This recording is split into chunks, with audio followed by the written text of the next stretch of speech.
할렐루야.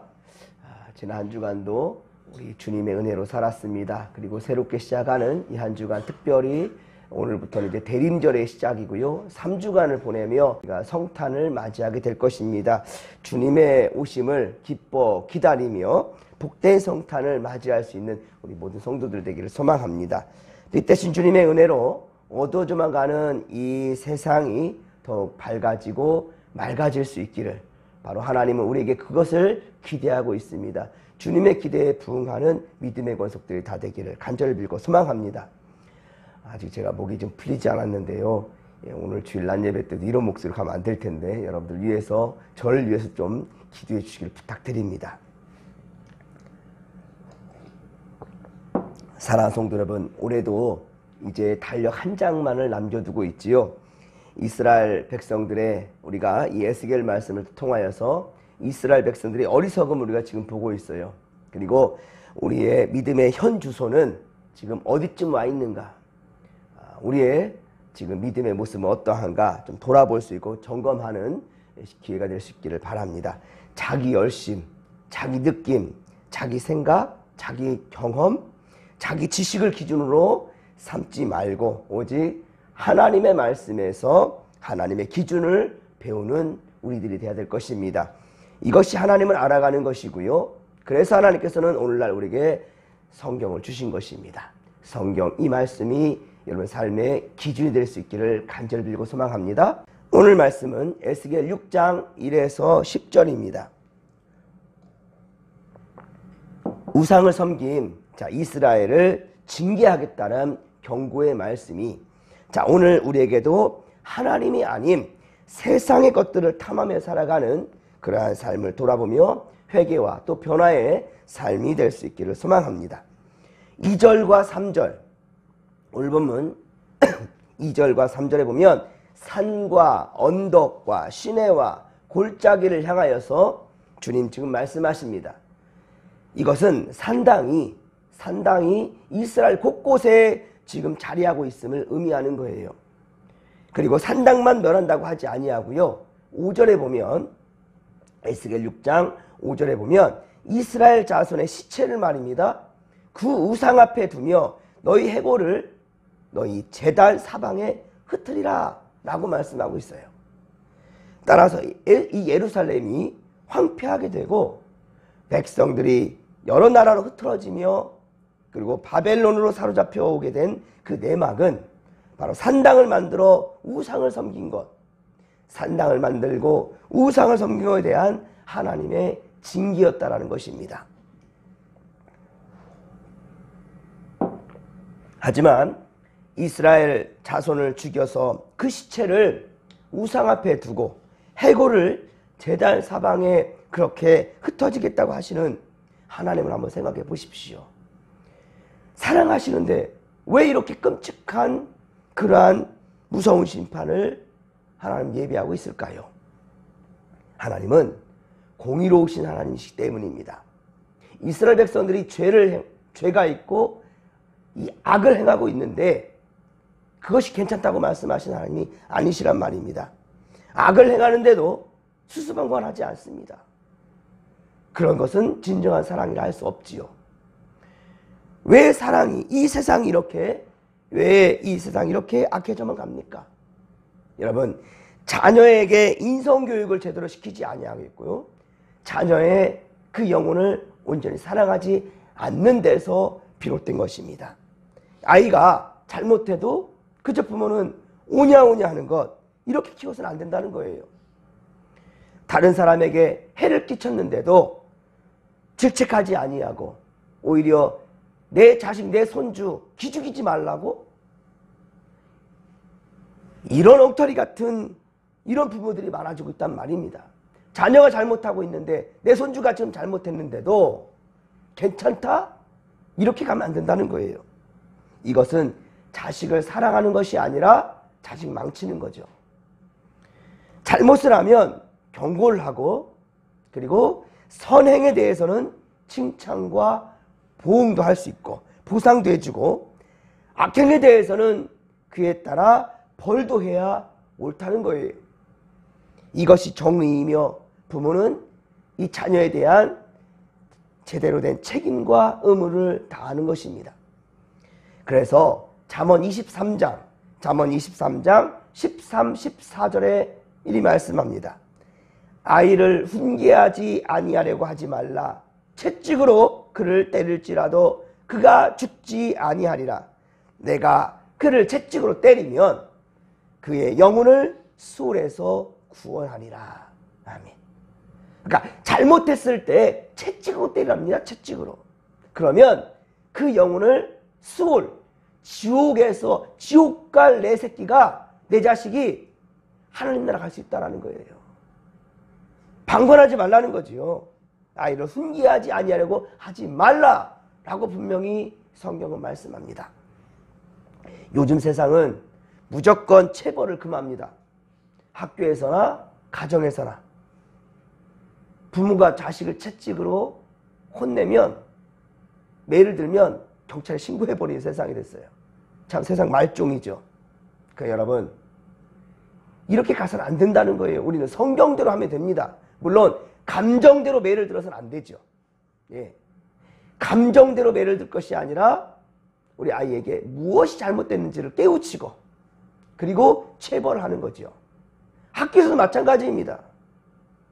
학교에서 체벌이 없어지면서 엉망진창이 됐어요. 교권이 땅에 떨어졌습니다. 인성교육이 엉망이 됐습니다.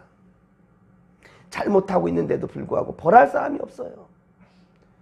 여러분, 성경은 성경대로 보고 성경대로 우리가 믿으며 성경대로 가르치고 그렇게 전해야 된다는 사실이에요.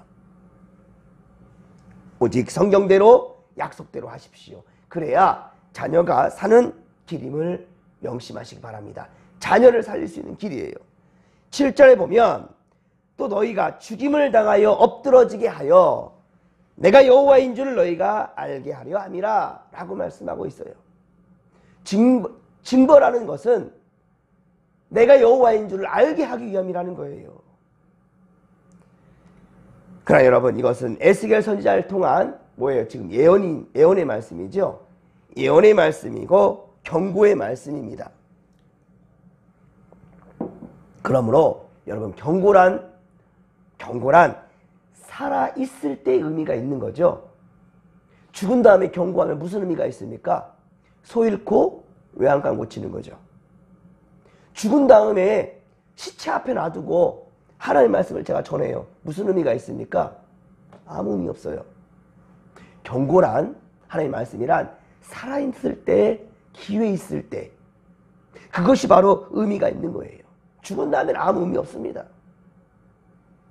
그러나 이스라엘은 똑똑히 보았고 이스라엘은 알고 있습니다.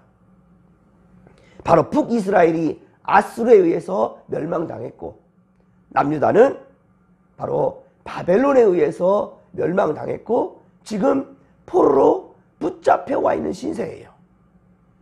왜 그들이 멸망했는지, 왜 예루살렘이 무너졌는지 모르는 자가 없어요. 다 압니다. 지금 하나님의 말씀을 예언하는 것, 지금 에스겔이 이 말씀하는 것은 그들에게 깨달음을 주기 위한 거죠. 아, 우리가 어떻게 해서 이스라엘 멸망했던가, 왜 잘못됐던가 깨달으라는 것이죠. 8절에 여러 나라로 흩어지게 되지만 칼을 피하여 살아남은 자가 있다고 하였습니다. 어떤 자가 있다고요? 살아남아있는 자가 있다고요. 죽지 않고 살아있다고요. 즉 뭡니까? 하나님의 말씀을 들을 수가 있는 자가 있단 말입니다. 바로 지금 바벨론의 포로로 되어 살아남아 에스겔을 통해 말씀을 듣고 있는 이스라엘 지금 자손들이 있다라는 거예요. 지금 바로 이 백성들을 향한 하나님의 말씀입니다. 북이스라엘도 남유다도 그들이 패망하고 뿔뿔이 흩어진 이유가 무엇이었습니까? 9절에 보십시오. 음란한 마음으로 하나님을 떠났어요. 그리고 음란한 눈으로 우상을 섬겼습니다. 그래서 하나님을 어떻게 했습니까? 근심하겠다는 거예요. 우상 숭배하면서 하나님의 마음을 근심하겠다라는 거예요. 이것을 이스라엘 백성들이 다 알아요. 다시금 에스겔을 통해서 지금 말씀하고 있는 겁니다. 성경에서 음행이라는 것은요, 남녀 간의 잘못된 육체적인 사랑만을 말하는 것이 아니에요. 성경에서 말하는 음행은 더 큰 의미가 있습니다. 그것이 무엇인가? 우상숭배입니다. 우상숭배, 영적인 음행을 지금 말하고 있는 거예요. 영적인 음행입니다. 그렇습니다. 지금 이스라엘 백성들은 왜 자신들이 망했는지 이것을 모르는 자가 없다니까요. 그리고 오늘 우리도 이것이 하나님의 기쁨이 되지 못하며, 그리고 진리를 우리가 거스르며 하나님의 진노를 사게 하는 것이 무엇인지 이것을 우리가 모르지 않다는 거예요. 믿는 자답게 성도가 무엇을 해야 되는지, 무엇을 하지 말아야 되는지 모르는 사람 있습니까? 주일 성수, 성도란다면 다 압니다. 하나님께 예물을 드려야 되는 것, 이 모든 생명과 물질과 삶을 주신 것은 하나님이라는 것, 이거 신앙 고백 안 한 사람 있습니까? 그렇다면 그 성도 아니지요. 우리가 세례받을 때부터 우리는 고백하지 않습니까? 하나님 우리를 사랑해 주셔서, 이처럼 사랑해 주셔서 독생자 예수 그리스도를 주셔서 십자가에 못 박혀 죽게끔 하심으로 우리 영이 살게 됐다는 것, 우리는 지금 죽어도 하나님 나라 백성이라는 것 모르는 사람 있습니까? 우리 모르지 않아요. 하지만 중요한 것은 어떻습니까? 아는 것을 행하지 않는 것이 문제지요. 아는 것을 행하지 않아요. 여러분, 구슬이 서말이어도 어떻게 해야 보배입니까? 꿰어야 보배입니다.